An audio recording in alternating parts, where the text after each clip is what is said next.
Rádio Madalena apresenta Conversa Solta, com Maria Rita Kel. Olá, ouvintes do Conversa Solta. Estamos aqui hoje, às vésperas do segundo turno, com a Leda Paulani, que é uma economista, de quem eu gosto muito pessoalmente, professora da FEA. E diga o que mais você é, porque é muita atividade que você faz. Atualmente sou professora da FEA, já aposentada, mas ainda continuo dando aulas, e também sou professora visitante da UFABC. Da UFABC, isso. Que é uma federal recente, não é? É uma federal que foi criada nos governos Lula. Isso. Tá, Leda, eu quero conversar com você sobre o que você vem dizendo sobre o programa econômico do Bolsonaro, mas antes eu gostaria de ler uns trechos de um artigo que o Nuno Ramos escreveu, publicou na página 3 da Folha, só para abrir aqui, porque é um artigo que ele está muito indignado e ele dirige o artigo se chama Gente Frouxa, e ele dirige aos políticos que Ciro e Fernando Henrique, Marina mais ou menos, que não recusaram apoio ao Haddad nesse momento, né? Vou ler 2 trechinhos, então. 3 trechinhos. Gente frouxa, fazendo a conta das próprias culpas. Vocês vão deixar isso seguir? A câmara lenta do suplício, o passo a passo da catástrofe, até a coroação final desse palhaço. Sua alma não está sendo vendida ao diabo, Fernando Henrique. Marina Silva demorou 2 semanas para declarar seu voto. É incrível. Batemos palmas? Inauguramos uma estátua de bronze? E Ciro, rondando a Europa, estará magoado? Nós votamos em vocês, durante décadas. Eleições majoritárias ninguém esquece. E vocês se empanturraram nesse festim sinistro de hesitação, de tibieza, de continhas. Então sejam políticos e não covardes. Defendam os desprotegidos. Pois não é exagero diante do que vem aí. Desprotegidos somos todos, e mais ainda quem é pobre e preto e viado e lésbica e de sexo trocado. Juntem-se, defendam em bloco, tirem a camisa, chamem para a rua, arrisquem, criem, gente frouxa. Leda, olá. Olá. Então, você também tem um eu tenho um texto que o meu marido, que é escritor, publicou no site Outras Palavras, e a Rita... excelente escritor, Ayrton Páscoa, poeta. A Rita achou que, enfim, seria bacana ler aqui, é um texto curto, eu vou ler. Queridos amigos, como sabem, nunca fui de fazer proselitismo político, e não é nesta altura da vida que o faria. Vou pedir-lhes apenas um instante de reflexão, nada mais, nesta quadra difícil que atravessa o país. Tenho um filho gay, um filho petista, uma nora feminista e ativista de direitos humanos, e uma mulher que ensina economia e marxismo na USP e na UFABC. 4 criaturas amáveis e gentilíssimas, como sabe quem as conhece, incapazes de fazer mal a uma mosca, bem formadas que são, de cabeça e de coração. Essas 4 criaturas merecem existir? No Brasil de Bolsonaro, a resposta é não. As 4 devem ser exterminadas. E aí está a morte deplorável, com 12 facadas nas costas, do mestre Moa na Bahia. Aí estão, há 2 semanas da eleição, os quase 100 ataques a negros, a mulheres, a nordestinos, a LGBTQs. É este mesmo o país que queremos? Dizer que Bolsonaro nada tem que ver com isso, ou que nada tem que ver com isso, ou que se trata apenas de discurso de campanha, ou que será ele controlável depois de eleito, significa fazer vista grossa à promoção permanente que ele faz da violência, de que já foi inclusive vítima, como meio de resolver conflitos inerentes a toda a sociedade democrática.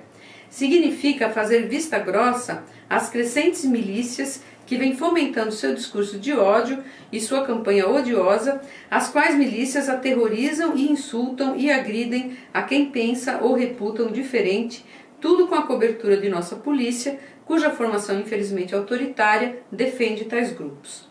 Todos sabem que o PT já passou 13 anos e meio no governo e não fez nada daquilo que falam tanto. Não transformou o Brasil na Venezuela, não forjou nenhum regime totalitário, não proibiu de atuar igreja, imprensa, polícia, promotores, juízes, não fez absolutamente nada do que seus inimigos caluniosamente alardeiam. Foi um governo comum, com grandes erros e grandes acertos, com corrupção, às vezes grande também, como são todos os governos, pela qual, aliás, vem pagando, e que procurou, com políticas públicas, abrandar nossa imensa desigualdade social, verdadeiramente vergonhosa aos olhos de países civilizados, os quais, diga-se de passagem, veem com preocupação o cenário de guerra no Brasil. Por isso peço-lhes apenas que meditem, mas meditem também com o coração sobre o tempo sombrio que anuncia a eleição de Bolsonaro. Fosse ele um candidato qualquer, de direita, como tantos que já tivemos e temos, jamais estaria escrevendo esta carta. Só o faço porque seu governo, que nem começou e já se mostra terrorista, ameaça seriamente a existência de 4 pessoas que me são infinitamente queridas, mais que infinitamente queridas, aliás, simplesmente necessárias, como o ar que respiro, pois da existência delas depende a minha. Recebam um abraço melhor desse pai e sogro e marido apreensivo, e que de certo não é o único. Muito bom, né? Assim, acho que o Bolsonaro, uma parte, ele despertou um sentimento fascista, que eu acho que infelizmente tem, numa parte da população. Dizem até que há estudos, né, que mostram aí que pelo menos, sei lá, que 10 a 15% das pessoas têm um instinto mais de autoritário, mais violento e tal. Então ele capturou isso, claro, só que ele está indo muito além disso, né? Muito além. E ir muito além disso, eu acho que se explica um pouco por uma questão que não tem que ver só com o Brasil, né? Porque a gente tem que lembrar que a ascensão da extrema-direita é no mundo hoje. No Brasil talvez seja o caso mais agudo, né? Porque uma pessoa tão tosca assim como o Bolsonaro, e que tão abertamente faz apologia da violência e tudo mais, não tem lugar nenhum do mundo. Tanto é que a Marine Le Pen lá disse que é inaceitável, são inaceitáveis. Ela é de direita. Ela é de extrema direita, francesa, né? Perdeu a eleição por pouco, agora lá pro Macron. E ela disse que o que Bolsonaro fala é inaceitável. Sim. E que na França seria impossível alguém falando aquilo, né? Se eleger. Bom, então talvez o Brasil, por nossas circunstâncias históricas desse momento, seja o caso mais agudo, mas é evidente que há um movimento mundial nesse sentido, né? A gente tem aí o caso da Hungria, da Itália, das Filipinas, Turquia, Bulgária, enfim. Tem, e aí o próprio... a Santa Merkel segurando a Santa Merkel. Inclusive do Brexit. Né? Exatamente. Aí teve o Brexit, que também foi uma surpresa, a própria eleição do Trump nos Estados Unidos, né? Bom, como explicar isso? É evidente que aí você tem que fazer tem que se socorrer de 2 disciplinas distintas. De um lado a economia política e de outro um pouco a ciência política, a sociologia, né? Sociologia, enfim, dos regimes, né? Qual a sociabilidade que cada regime traz, etc. O que me parece, evidentemente, entendo de economia política, das outras áreas não tanto, toco de ouvido, né, como eu digo, porque de todo economista heterodoxo, principalmente se tiver uma formação na economia política, uma formação marxista, ele sempre tem um pé nas outras disciplinas, né, porque a visão é holista e tal. Bom, então o que me parece é o seguinte, me parece que o neoliberalismo, né, que foi, digamos, todo esse conjunto de políticas que começaram a ser alardeadas e defendidas por toda a elite mundial a partir do começo dos anos 80, né, depois da crise dos anos 70, ela foi de fato sendo adotada por vários e vários países, né. Hoje você tem quase que uma cartilha, o que torna difícil para a gente que é crítico se colocar contrariamente, porque parece que é uma verdade da ciência, e não é uma verdade da ciência. Claro. Né? A economia é uma ciência conflagrada por diferentes visões, etc. Bom, mas então, isso foi sendo assimilado e foi sendo desenvolvido. Tanto é que a gente sabe que a experiência dos governos social-democratas na Europa, todas elas tiveram essa marca, todas elas acabaram compactuando e desenvolvendo políticas neoliberais, né? Muito bem. Então, quer dizer, só que já são aí quase 4 décadas de neoliberalismo, né? Quais as consequências disso? Bom, o neoliberalismo prometia que a liberdade entre os capitais, principalmente, não só a liberdade econômica de transações comerciais, né, que chama de globalização, grande abertura comercial, mas não só isso.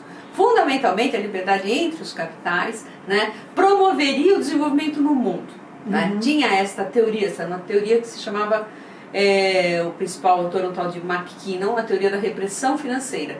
Então, a teoria da repressão financeira era o que era uma teoria contrária à política econômica que vigorava e que vigorou no período de Bretton Woods, no período que vai do pós-guerra até a crise dos anos 70, porque era justamente uma política onde o Estado controlava os fluxos de capital.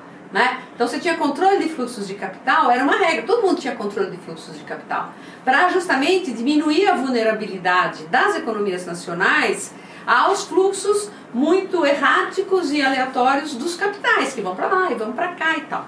O que aconteceu foi que, por uma série de razões, que a gente não vai ter tempo aqui para detalhar, a riqueza financeira começou a crescer numa velocidade muito grande e começou a berrar que queria liberdade. E daí que nasce Thatcher, Reagan, etc. Toda essa grita pela liberdade dos mercados e tudo mais. E a promessa era que, com a liberdade dos capitais, então, mesmo os países menos desenvolvidos poderiam se desenvolver, porque você ia tirar aquela repressão que tinha em cima do mercado financeiro, ia permitir que os capitais migrassem dos locais onde eles eram abundantes para os locais onde eles eram escassos, e isso iria promover o desenvolvimento. Essa era a promessa. Só porque, como eu sou leiga, e muitos ouvintes também devem ser, quer dizer, onde parece que promove o desenvolvimento, pelo que você vai contando, parece que facilita a concentração em mais países. Mas concentração em termos... o que vai migrar vai ficar concentrado, não é distribuição de renda. Não, veja bem, a ideia é teórica, tá? A ideia teórica é assim, eu tenho países menos desenvolvidos, por que eles são menos desenvolvidos? Porque eles têm escassez de capital. Né? Eu tenho países mais desenvolvidos que têm abundância de capital. Eu preciso tirar todas as regras da economia, todo esse monte de intervenção do governo, com quarentenas, com regulações, com imposto para entrada e saída de capital e tal. Para quê? Para que haja liberdade na movimentação dos capitais e os capitais possam migrar desses países onde eles são abundantes para os países onde eles são escassos. E aí, com mais capital disponível, estes países poderão se desenvolver. Né? Essa era uma das promessas. Por que o capital vai migrar para lugares que tem menos? Se o capital porque ele será melhor remunerado. Porque ele será melhor remunerado. Como ele é escasso, em geral a remuneração, a taxa de juros, o lucro, etc., é mais elevado, né? São mais elevados e isso estimularia esse ingresso. Né? Quer dizer, para leigos, o pobre que pegar um empréstimo num país menos desenvolvido vai pagar mais juros. É isso. Na realidade ele vai ter, ele em princípio, é que nem isso aí se realizou efetivamente, né? Em princípio ele vai ter uma disponibilidade maior, né, de crédito, de capital, você inclusive tornaria os países menos vulneráveis do ponto de vista externo, porque permitiria a acumulação de divisas, etc. Né?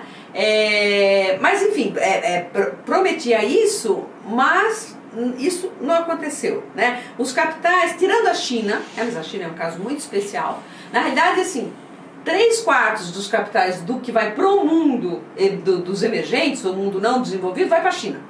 Tá certo? Os capitais dos países... 3/4? Por aí, 3/4, que vai para a China. Né? Bom, então isso não. A outra coisa que o neoliberalismo prometia era crescimento e redução de desigualdade, né? Porque o Estado tinha ficado muito grande, gigante, tinha perdido eficiência, a perda de eficiência fazia reduzir a produtividade do trabalho e tudo isso implicava em que você tinha menos riqueza para distribuir, etc. Muito bem, o que aconteceu foi que não aconteceu nada disso, né? A economia, o regime neoliberal, ele é um regime de baixo crescimento, né? Até pela natureza da riqueza que está comandando esse crescimento, que é a riqueza financeira. E ele é um regime concentrador de renda. Então, a concentração de renda, ela cresceu no mundo inteiro. Ela cresceu entre países e dentro de cada país ela cresceu. Né? Vide a quantidade de pessoas que têm abaixo da linha da pobreza nos Estados Unidos hoje, por exemplo. Né? Então, você tem um crescimento da desigualdade e da pobreza, mesmo dentro do mundo desenvolvido, muito grande. Porque, em paralelo com isso, você também tem a emergência da chamada indústria 4.0, que estão chamando de quarta revolução industrial. Né? Que é basicamente, são 3 elementos: inteligência artificial, né, robótica e internet das coisas. Né? Então essas 3... Internet das coisas. Explique, por favor. Explica. A gente vai entrar de um assunto pegar uma entrevistada ignorante, porque ela vai pedir de um assunto para o outro, você vai pulando. Internet das coisas é assim: quando você comprar uma lata de ervilha no mercado, né, aquela lata de ervilha tem um chip, tá? Esse chip, ele já vai apitar no mercado e na indústria. Então ele já vai ter um sinal, quer dizer, toda a parte de logística vai ser uma absoluta revolução. Absoluta revolução. Isso é um exemplo, tem outros, eu também não, enfim, não li tanto ainda mas esse é um exemplo porque os custos de circulação das mercadorias são sempre um problema para o capital, né? Porque eles são custos inescapáveis, mas que não geram lucro, né? Você tem que interferir incorrer, nesse custo de qualquer forma. Então é uma enorme revolução nos custos de circulação, principalmente com essa coisa da internet das coisas, né? E a robótica, que vai tirando o emprego do blue collar, né? do operário colarinho azul, aquele que está no chão da fábrica, inteligência artificial, né? Que aí interfere de modo indireto em todos os processos produtivos. Muito bem, então, quer dizer, você tem um processo de concentração de renda, um processo de crescimento da desigualdade, em paralelo com esta revolução, que também vai tirar emprego, etc, etc. Então você vai tornando a vida das pessoas absolutamente precária, sem possibilidade de planejar a vida, né? Sem possibilidade de ter certeza se na velhice ela vai ter um amparo ou não vai ter, né? Bom, isso vai chegando uma hora que as pessoas querem acabar com tudo isso que está aí, né? Como diz o deles candidato, né? Muito bem, isso de um lado, mas de outro lado eu acho que tem um outro fator que é o seguinte: a prática neoliberal, quer dizer, o neoliberalismo ele foi absolutamente vitorioso no mundo, por isso que ele encurralou a esquerda ficou numa sinuca de bico histórica da qual ela está tentando se erguer até agora, né? Eu acho que o elemento fundamental da vitória do neoliberalismo é o elemento ideológico, usando o termo ideologia no sentido bem comum, assim, né? Que eu das crenças das pessoas. Das crenças. Exatamente. O neoliberalismo tem por trás de si um pensador que se chama Hayek, né? E que ele vai dizer o seguinte, que a sociedade de mercado, a economia de mercado, uma economia, o capitalismo, enfim, é uma economia lotérica, mas que ainda é a melhor coisa que o homem conseguiu inventar em cima da terra, né, porque preserva a liberdade dos indivíduos. Né? A liberdade individual é a pedra de toque aí desse discurso neoliberal. Né? É claro que esse discurso neoliberal levado ao paroxismo, como é o do Paulo Guedes, guru do nosso deles candidato, né? Do deles candidato, ele leva a você praticamente acabar com o Estado, né? Não está desse jeito no Hayek, mas de fato o Hayek vê o mercado como podendo tomar conta de absolutamente tudo. A experiência neoliberal mais descabelada que eu conheço foi na Nova Zelândia, onde eles privatizaram inclusive o serviço diplomático, para vocês terem uma ideia. Nossa. Depois não deu certo e eles voltaram atrás, evidentemente. Obviamente não deu certo e eles voltaram atrás. Mas então tem essa coisa muito radical de que o mercado é virtuoso e de que o mercado é capaz de tudo resolver. E, portanto, o Estado ele tem que garantir as regras, né, favoráveis aos negócios, as regras jurídicas. Estado mínimo. Estado mínimo? Estado mínimo, minimorum, vamos dizer, né? Mais do que Estado mínimo. Né? Bom, não só isso, como se demoniza o Estado e se vai incutindo nas pessoas a ideia de que tudo que ela tem na vida é por mérito dela, ela tem que ser o empresário de si mesma, né? Ela, digamos assim, é ela com as escolhas dela, com a capacidade dela, com o esforço dela que vai fazer a sua própria vida, que essa coisa toda de, por exemplo, previdência obrigatória pelo Estado é uma coisa velha, antiga. Isso está, para você ter uma ideia, nos manuais de gestão de pessoas que se ensina nos cursos de administração.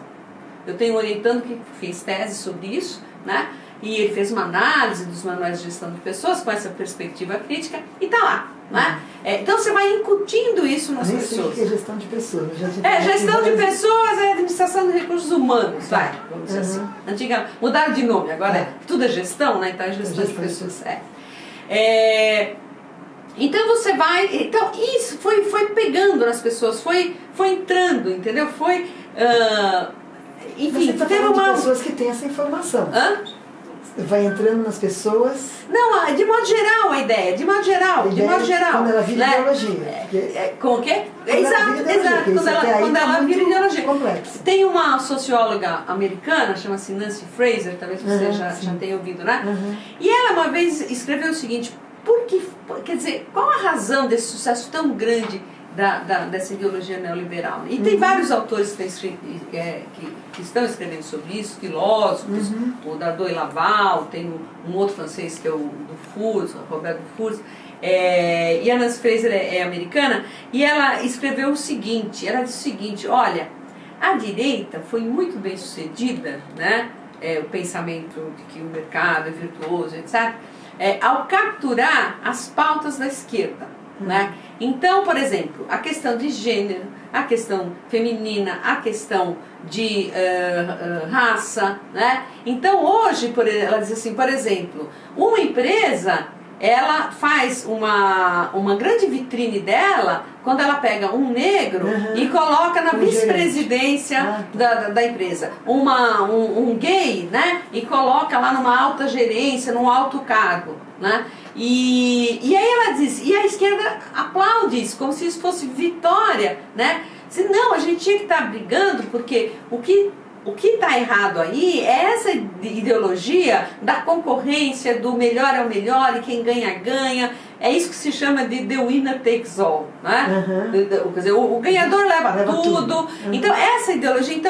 Com isso, os valores da solidariedade, da vida em comum, da comunidade, né? Do comum que deve fazer ou deve sustentar a sociedade humana, isso tudo vai jogando no lixo. E depois, para você pensar em termos de ganhadores e perdedores, vamos supor que valesse a pena, no mínimo todo mundo teria que ter as mesmas condições de corrida. Exatamente, no mínimo. Se você põe um cara de muleta, um sem pernas, um paralítico, concorrendo... E o outro que malha todo dia. Quer dizer, as pessoas não têm o mesmo preparo escolar, não têm a mesma saúde, não têm as mesmas condições de morar, de alimentar, de estudar, de ler. Não é porque elas são menos capazes. Exatamente. Né? Aliás, os programas de ProUni, né, da entrada de pessoas afrodescendentes e menos... E as cotas, né? As cotas, desculpe, as cotas que não poderiam pagar grandes cursinhos e entrar na universidade. Tem muitos relatos de que são os alunos que mais desempenham bem. Porque exato, não, tem estudos que mostram mesmo. Exatamente, porque eles agarram, né, aquela oportunidade e vão. Mas, enfim, então, voltando ao nosso tema, então é isso, quer dizer, essa ideologia, ela passou a ser, assim, está entranhada nas pessoas, eu acho que no mundo isso, né? Agora, ao mesmo tempo, como as condições de vida vão ficando precárias, vão ficando difíceis, etc., você vai gerando um voto antissistema, generalizadamente. E esse voto antissistema... Só que esse voto antissistema, ao invés de ele ser numa direção progressista, né, numa direção de, bom, então vamos tornar o sistema menos cruel, menos desumano. Não, porque como essa ideologia está entranhada, o cara quer chutar o balde, quer chutar o pau da barraca e quer que se dane que ele individualmente consiga sair bem e saia vencedor e etc. Entendeu? Essa é a minha, enfim, uma tese aí que precisaria ser mais bem estruturada, mas é o que me parece. Então, Eu Quer acho dizer, que ela está muito bem estruturada. muito bem sabe? estruturada. Que a gente consegue conversar nesse pouco tempo. E é isso, eu acho que o que está acontecendo no Brasil hoje, é claro que aqui tem as nossas condições muito específicas. Tivemos aí 3 governos, 2 governos e mais um ano 3 governos aí, mais um ano de governos de partidos populares, partidos de esquerda, um partido, né? Um partido, o PT, né? E todos os desdobramentos que isso teve, enfim, tudo isso tem que ser levado em conta também para explicar essa situação. Mas eu acho que tem esse pano de fundo, entendeu?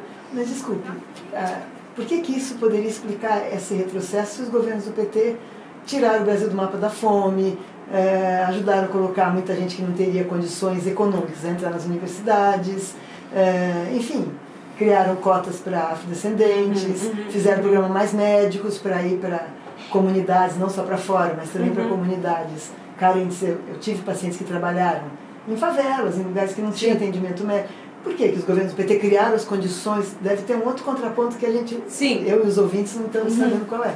Então, olha, veja bem, o governo Lula realmente, os 2 governos Lula, né, eles tiveram esse resultado do ponto de vista de redução da desigualdade e da miséria, que é até hoje celebrado pela ONU, por exemplo. Né? Existe o PNUD, né, que é o Programa das Nações Unidas para o Desenvolvimento, e todo ano eles elaboram um relatório, eles que calculam, né, o IDH, o Índice de Desenvolvimento Humano. Há escritórios do PNUD em todos os países, na maior parte dos países do mundo, aqui no Brasil também. E o caso brasileiro é o único caso em que a desigualdade decaiu assim, muito rapidamente, um período muito curto de tempo, e é considerado aquilo que os estudiosos chamam de um case, né? Um case. Todo mundo vai lá estudar. O que aconteceu, por que deu esse resultado e tal, né? Então, de fato, né, o governo Lula foi um governo que, os governos Lula foram governos que começaram até com políticas econômicas bem de cunho neoliberal, né, contra as quais eu me insurgi e escrevi um livro inteiro, diga-se de passagem. Política econômica. Da política econômica, não as políticas sociais, né? Mas eu não deixo de reconhecer que, de fato, né, se não havia muito claramente desenhado um projeto nacional, tinha pelo menos uma ideia na cabeça do presidente Lula, era melhorar a condição de vida da sua gente, da gente pobre desse país, que é a origem dele, né? E tem uma coisa importante, eu estou te interrompendo um pouco só para... Pois não. Que quando a Bolsa Família saiu, muita gente chamava de Bolsa Esmola. Então agora que as pessoas mais pobres vão se acomodar, vão ficar recebendo esmolinha. E saíram reportagens até na Folha de São no Globo, no programa mais tarde da Globo News, mostrando que muita gente que recebia a Bolsa Família conseguiu, além de alimentar os filhos e não passar fome, começar pequeníssimos negócios, criação de galinha, coisa mais barata, vender ovos, e quando não precisavam mais, saíam do programa. Quer dizer, a honestidade dessas pessoas, ninguém estava ali para mamar na testa do Estado. Se estivesse mamando, também estaria mamando uma gotinha. Não, exatamente. Então, quer dizer, tudo isso fez uma diferença muito grande.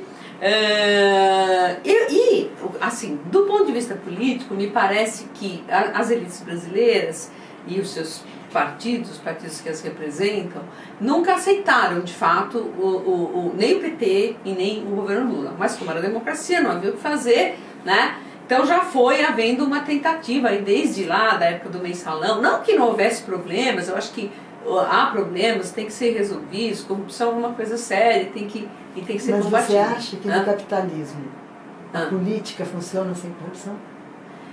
Pois é. Quem paga os políticos para aprovar o que eles querem?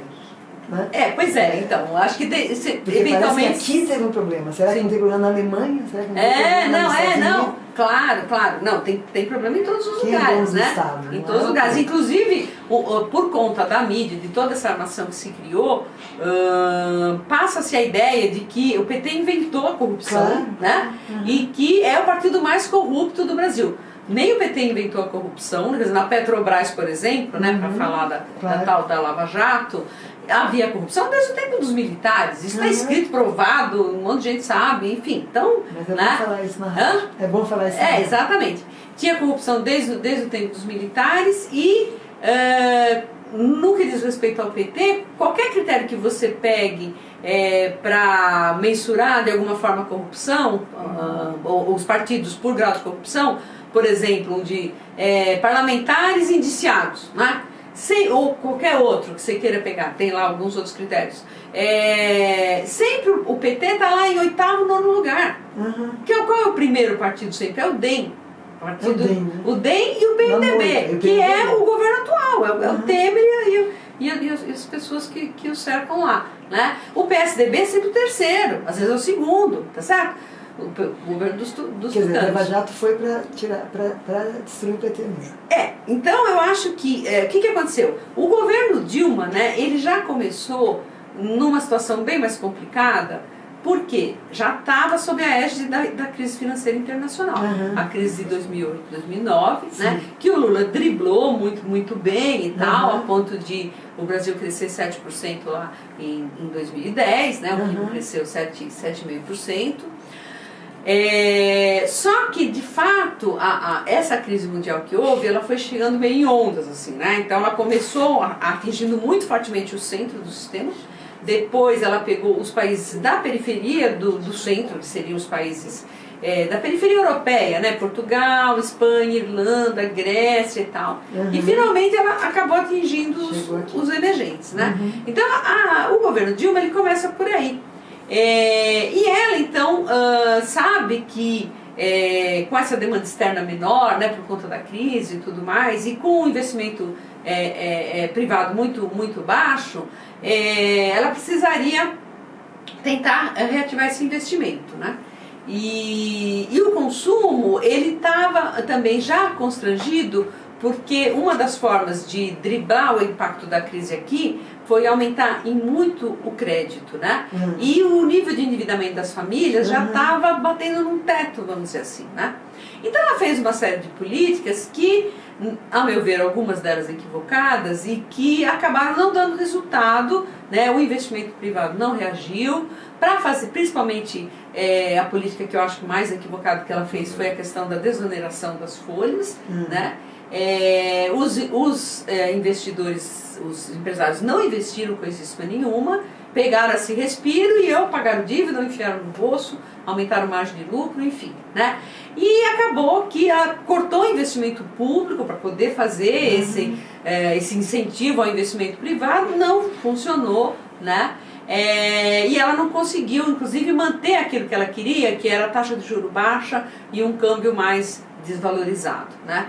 E aí reverteu tudo, enfim, e 2014 acabou ruim, né? Acabou com um crescimento de 0,5% e mais um pequeno resultado negativo nas contas públicas, que foi a primeira vez que houve, desde 2002, quando se começou a mensurar desta forma. Muito bem, então, quer dizer,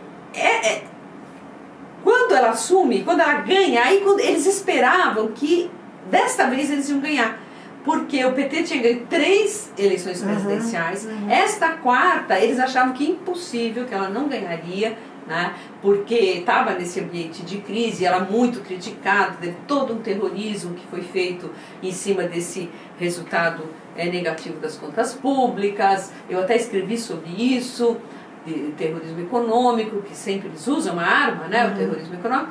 Bom, só que ela ganhou, né? Esse que foi o problema. Ela ganhou, e aí ela foi seduzida pelos apelos do mercado, entendeu? Acho que ela errou mais uma vez quando ela colocou Joaquim Levy, que fez uma política de corte de gasto público para ajustar as contas públicas, e a economia afundou de vez. Todo mundo sabe que se a economia já está andando de lado e você corta gasto público dessa forma, ela vai afundar mais ainda. Isso é inevitável. E foi o que aconteceu. E aí o governo Temer só aprofundou isso. Aí teve outra queda brutal em 2016, né? E aí em 2017 que teve um crescimentozinho de 1%, e esse ano também deve ficar por aí, em torno de 1%, né? Só que o que o Bolsonaro propõe? Só para terminar um pouco antes, por que isso tudo fica nas costas do PT, né? Porque se construiu essa visão de que quem criou a crise foi a Dilma. Não, a crise veio de fora, ninguém criou a crise nenhuma. A crise veio de fora, né? Ela pegou uma situação muito mais difícil de gerenciar do que o Lula pegou em 2003 e em 2007. Ele falou que a crise ia maravilha. Exatamente.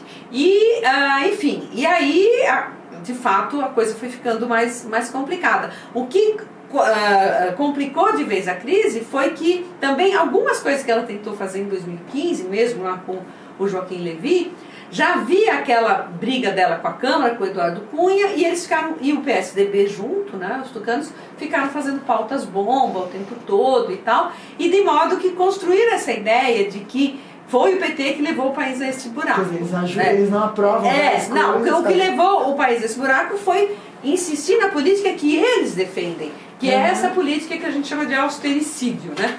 A política de austeridade que acaba afundando todo mundo, né? Enfim. Eu mudei de ideia, eu ia perguntar o que o Bolsonaro propõe, não estou interessado. O que o Haddad propõe? Pois é, o que ele propõe? Ele diz, olha, em primeiro lugar, né, ele vai fazer algumas mudanças na estrutura tributária que vão permitir que as pessoas fiquem com mais recursos nas mãos, né?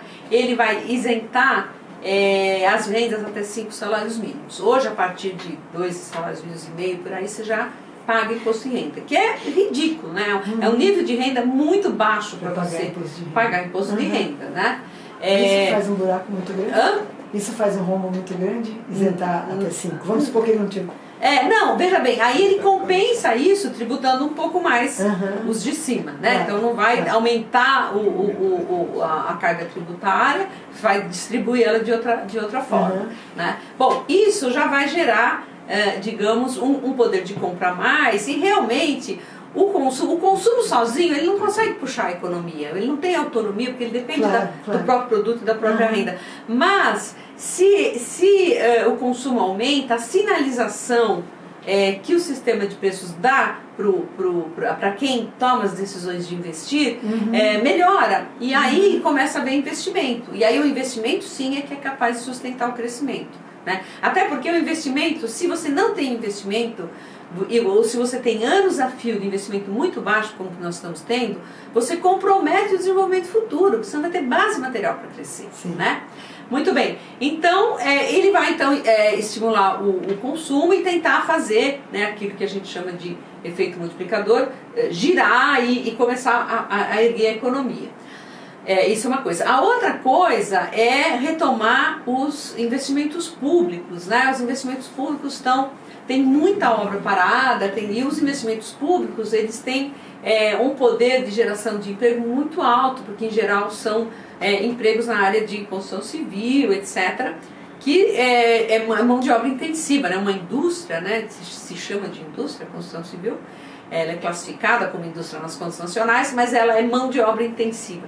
Então, se você retoma, né, essas obras todas, o Minha Casa Minha Vida, enfim, até repensando, porque tem muita crítica dos urbanistas ao programa e tal, não importa, mas você vai reduzir o nível de desemprego também, né? Então você traz um consumo maior para a economia, tanto pelo lado de você dar mais renda disponível na mão das pessoas, quanto de você aumentar o nível de emprego, reduzir o desemprego, né? Então acho que são essas coisas que ele pretende fazer, e que devem ter um resultado que não demora muito a aparecer. Né? Principalmente para os mais pobres, né? Sim, claro, a preocupação... Né? Porque assim, o presidente Lula, né, ele sempre fala assim, pobre não é problema, pobre é solução. Bom, eu concordo porque tem todo esse efeito multiplicador do consumo e tudo mais, dentro da lógica capitalista, lógico, né? Agora, depende de como você enxerga a economia, entendeu? Se há uma preocupação muito grande, por exemplo, em você não colocar em risco a remuneração, por exemplo, da riqueza financeira, você mata os pobres para garantir que... exatamente, porque, veja bem, hoje a principal variável macroeconômica que é considerada que está fora do padrão ou que ela está preocupante, né, como diz o mercado, é a relação dívida-PIB, dívida interna. A dívida externa não tem problema algum, né? A dívida interna, a relação dívida-PIB. Só que é o seguinte, realmente a dívida foi crescendo, por quê? Porque como a economia não reagiu a nada do que foi feito, nem que Dilma fez, e muito menos do que o governo Temer fez, os resultados primários eles foram ficando cada vez piores, foram ficando cada vez mais negativos. E isso implica que você tem que cobrir com um aumento de dívida. Que daí o governo coloca títulos no mercado para arrecadar recursos e poder rolar a própria dívida e cumprir com os outros compromissos. Bom, então de fato você tem um problema, e não pela magnitude em si da relação dívida-PIB, porque ela é muito menor do que em vários países desenvolvidos ainda, né? No Japão, por exemplo, a relação dívida-PIB é 200%, aqui nós estamos com 80%, alguma coisa assim, né? Então não é a relação em si, mas a velocidade com que cresceu este indicador, né? Então ele saiu lá de 40% a 50% e em 3, 4 anos ele chegou nos 80%. Bom, muito bem. Então essa dívida, ela é dívida do Estado, mas ela é riqueza na mão do privado, tá certo? Ela é passivo para o Estado, ela é ativo financeiro na mão de quem carrega os papéis, de quem carrega esses títulos. Essas pessoas alocaram uma parte da riqueza delas nesses papéis, né? Claro. Bom, então esta riqueza financeira, a remuneração dela tem que estar garantida. Então toda a luta, né, para reduzir a relação dívida-PIB é para não colocar em risco a possibilidade de que a remuneração dessa riqueza acabe não acontecendo ou aconteça em padrões menores do que os esperados. E, portanto, quer dizer, toda essa grita para reduzir gastos e o tal do déficit primário e tudo isso é por conta disso, né? Porque se a dívida começa a crescer mais rapidamente ainda, cada vez mais isso vai ficar em xeque, ser colocado em xeque. Só que o outro ponto que tem que ser pensado é que essa dívida também cresce pelos próprios juros. Os juros brasileiros continuam a ser os mais altos do mundo, mesmo agora que eles estão muito baixos. Por quê? Porque a nossa inflação também caiu muito e o juro real nosso é da ordem hoje de uns 4%, sendo que nos principais países do mundo e nos países emergentes, ele é negativo em termos reais. Negativo. O juro americano, as reservas brasileiras que estão aplicadas em títulos americanos, por exemplo, né, é negativo a remuneração, em termos reais. Nominalmente é positivo, mas quando você faz o desconto da inflação, ele se torna negativo. Né? Então, óbvio que a taxa de juros brasileira ainda é extremamente atraente, porque você poder ganhar em dólar 4, 5% em termos reais, né? É um negócio da China que você não acha na China e nem nos Estados Unidos e nem nos países europeus, enfim. Né?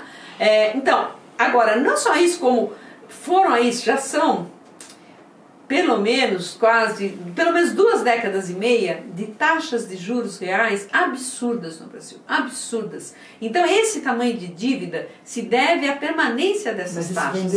Vem desde o começo dos anos 90, na realidade, que ficou muito mais incisiva essa política de juros elevados a partir do Plano Real. Né? Então você tem aí pelo menos 2 décadas e meia de juros elevadíssimos e que vão aumentando esse bolo da dívida, né? Não tem jeito. O governo Lula, quando recebeu do Fernando Henrique a economia, a dívida bruta sobre o PIB era na ordem de 70 e poucos %. Está mais ou menos no que está agora, hoje agora está um pouquinho mais. Ele conseguiu reduzir, né? Porque acho que por uma esfera dos 40, Temos outro economista aqui na sala.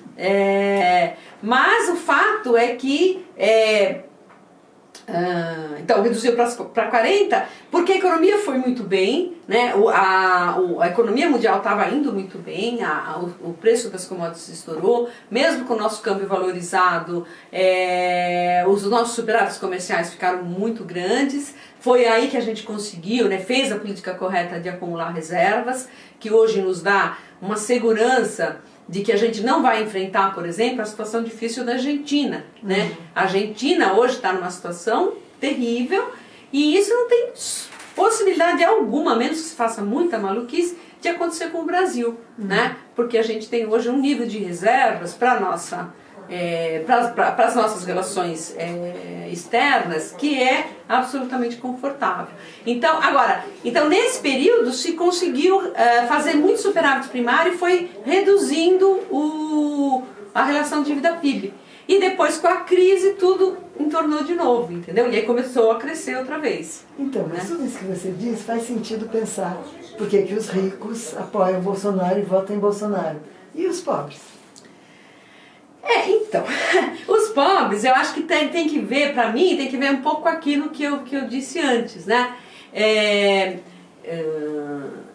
Quer dizer, eu acho, assim, uma crítica que eu faço aos governos do PT, que eu acho que as políticas públicas foram muito boas e bem-sucedidas, mas o ambiente ficou muito despolitizado, né? Ficou despolitizado. Então, as pessoas, quando conseguem alcançar determinados níveis, conseguem algumas coisas, não necessariamente conseguem perceber a importância que a política pública teve para ele, né? Então, exatamente. Então, uma informação que sempre me deixou muito espantada, essa pesquisa eu acho que é de 2012, por aí, 11, 12, que uma parte substantiva dos estudantes pró-unistas, né, alguma coisa assim como 40%, 50%, eram contra o Bolsa Família. Né? O que é uma coisa que não faz o menor sentido, porque você fala, escuta, o sujeito, né, como diz, não junta o tico e o teco, né? Porque, como assim? Olha, né, é o mesmo tipo de política pública, é uma política pública para reduzir... Eles não estavam entendendo os pronistas que eles também estavam recebendo um dinheiro. Exatamente, exatamente, né? Ou seja, eles não conseguiam perceber que, assim como você comentou, né, a família lá que recebe o Bolsa Família, de repente consegue até a oportunidade de ter um pequeno negócio e depois sai do Bolsa Família, né, que é o mesmo processo que ele, como um menino pobre, vindo da periferia, etc., consegue estudar e fazer um direito na PUC de São Paulo, qualquer coisa assim, e que ele jamais conseguiria se não houvesse o ProUni, né? Então as pessoas não juntam as coisas. Então, essa ideologia, né, de você é empresário de você mesmo, então tudo é gestão. Aliás, dizem que a própria relação do Estado com os cidadãos tem que ser uma relação de cliente, de como é que se diz, fornecedor e cliente. Tem gente muito boa pensando nesses termos no mundo. Você fala, mas... Para mim é uma coisa inaceitável, o cidadão é cidadão e o Estado é Estado, não é cliente e fornecedor. Então, cliente em geral paga o serviço. Paga o serviço, exatamente. Quem é que vai pagar o Estado? Quem são os clientes que podem pagar o Estado? Exatamente. Então eu acho que tem isso. Eu acho que tem um voto antissistema também. O voto, então, veja bem, o voto antissistema hoje aqui, ele é um voto antissistema que é anti o que está aí agora. Só que o que está aí agora foi construído para ser atribuído inteiramente ao PT. Né? Ele tenha sido um desastre. E aí toda a Lava Jato por trás, então dizendo que isso, né, que o PT afundou o país na corrupção, porque isso é outro erro bárbaro, né? Por mais não é erro, é uma má fé. O Aécio com seu aeroporto em Cláudio, helicóptero cheio de cocaína, está livre. Né? O Temer, com a casa que a filha dele denunciou, nada. Exatamente. Então, agora... Você está dizendo a corrupção, né? A corrupção. Então, a corrupção, né, ela, como você mesmo disse, faz parte do capitalismo, né? Dinheiro compra tá certo? O dinheiro acaba sendo esse bem universal. Tá, então, desculpa, como a gente está no finzinho, eu que queria terminar de um jeito mais otimista, eu queria te perguntar, se é que dá para explicar assim de última hora, a gente está sabendo que o Haddad está virando em várias capitais, né? Parece que sim, E aí, como é que você tem alguma hipótese para explicar isso, ou você acha que é só porque as pessoas... Olha, eu acho que tem alguns elementos que eu acho que são muito importantes, eu não sei se eles são determinantes. O primeiro, me parece, que é o fato de que se descobriu essa coisa das fake news, o fato de o WhatsApp ter suspendido 700 mil contas, né? De o Facebook ter tirado do ar 80 páginas, que juntas davam um número de acessos igual ao da Madonna e do Neymar, juntos, a Madonna, o Neymar e a Anitta. Diz que os três juntos tinham um número de acessos menor do que essas 60 ou 80 páginas do Facebook, que o Facebook tirou por causa de propagação de mentiras, né? Então, quer dizer, essas armas foram tiradas deles, e isso fez diferença. Algumas pessoas perceberam o tamanho dessa fraude. Exatamente, e a própria divulgação, né, do escândalo e tudo mais, fez muita gente começar a pensar um pouco que, bom, então talvez não seja o caso. Então, e a Rosa Weber, como sempre, sentou em cima do processo. E disse que o direito tem o seu tempo. O direito tem o seu tempo, deixa para depois da eleição. Depois da eleição de ver. Bom, então esse eu acho que é um ponto. O segundo ponto que eu acho que está pegando, eu estou falando por causa de ir para a rua, né? E de virar voto na rua. As pessoas que iam votar nele estão ficando em dúvida porque ele não vai a debate. Entendeu? Não vai a debate. Porque daí era sempre uma coisa que eu jogava, mas o que você acha que ele pensa? O que ele pensa sobre isso? Ah, não sei. Mas se ele fosse um debate, você saberia, né? E por que ele não vai ao debate? Eu fico incomodado também. Várias pessoas me falaram, eu fico incomodado com essa história dele não ir ao debate. Falei, olha, eu acho que ele não vai ao debate, primeiro porque ele perderia de lavada pro outro candidato, que é muito bom. Pro Haddad. O Haddad a gente fala o nome de um, não fala pro Haddad, que é muito preparado, muito, né? Mas, fundamentalmente, é porque o programa deles é louco. Eles têm um programa que é um programa de neoliberalismo descabelado, que eu digo, o Haddad falou desalmado. Desalmado, eu digo descabelado. Quer dizer, a privatização total, né? Cortar tudo que for possível de gasto público, acabar com terceirizar, isso já vai ser possível, inclusive funções básicas do Estado, né, não ter mais concurso, etc. Então é assim, uma política de terra arrasada, né, que vai destruir tudo. E o terceiro, então essa coisa dele não ir ao debate, acho ruim. Acho bom que ele vai perder voto, mas eu acho que é um dos elementos que pode explicar isso. E o terceiro é a questão dos evangélicos. Está tendo uma virada muito grande no voto dos evangélicos. Ontem teve uma manifestação gigante na Avenida Paulista de evangélicos contra Bolsonaro. Né? Eu tenho os vídeos aí, eu recebi, muito grande, eu fiquei espantadíssima. Né? Acho que um pouco é reação também das outras igrejas evangélicas ao Edir Macedo, né, que explicitamente apoiou o Bolsonaro, né? Mas não só, quer dizer, tem muito pastor evangélico aí que você vê que não é um mercenário, que é um cara, né, dizendo que não, né, você defende Cristo, é anticristão, o sujeito que defende a tortura, o racismo e tudo mais, né? Então acho que são esses três elementos. Mas já temos um pouquinho de esperança. Temos. Tá muito obrigada, Leda, foi uma aula importantíssima. E vamos lá, ainda dá tempo. Vamos virar. Isso mesmo, vamos virar.